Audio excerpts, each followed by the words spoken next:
కాకినాడ నగరాన్ని స్వచ్ఛ సర్వేక్షణలో ఉత్తమ స్థానంలో నిలిపేందుకు ప్రజలందరూ సహకరించాలని కాకినాడ నగరపాలక సంస్థ కమిషనర్ ఎన్వివి సత్యనారాయణ సూచించారు. శుక్రవారం నగరంలోని ఎల్విన్పేట ప్రాంతంలో జరుగుతున్న పారిశుద్ధ్య నిర్వహణ పనులను ఆయన ప్రత్యక్షంగా పరిశీలించారు. డ్రైన్లు ప్రతిరోజు శుభ్రం చేయాలని పారిశుద్ధ్య కార్మికులకు కమిషనర్ ఆదేశించారు. డ్రైన్లలో చెత్త పేరుకుపోకుండా నిరంతరం పర్యవేక్షణ కొనసాగించాలని సూచించారు.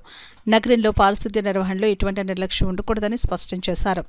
అలాగే ఇంద్రపాలెం లాకుల వద్ద నుంచి ప్రతాప్నగర్ బ్రిడ్జ్ వరకు ఉన్న మార్గాన్ని ఇటీవల పూర్తిగా శుభ్రం చేసినట్లు కమిషనర్ తెలిపారు.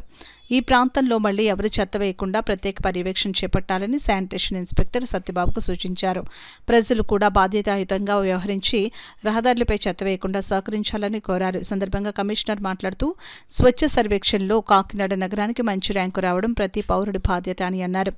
నగర పరిసరాలను పరిశుభ్రంగా ఉంచడం ద్వారా ఆరోగ్యకరమైన వాతావరణం ఏర్పడుతుందని తెలిపారు.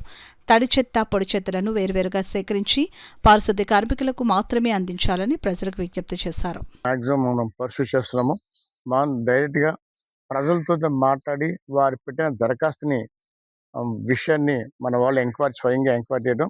అదేవిధంగా కమిషనర్ సార్ నేను కూడా మన ప్రజలకి ఏదైతే మన వాళ్ళు అడ్రస్ చేస్తున్నారో అవి కరెక్ట్గా చేస్తున్నారా లేదా అని డైరెక్ట్గా నేనే ప్రజలతో మాట్లాడి ప్రజలతో కమిషనర్ కార్యక్రమం ద్వారాగా వాళ్ళ యొక్క సమస్యను తెలుసుకుని వాళ్ళని మనం సమస్య లేని ప్రాంతంగా మనం తీర్చిదిద్దడానికి చేస్తున్నాము.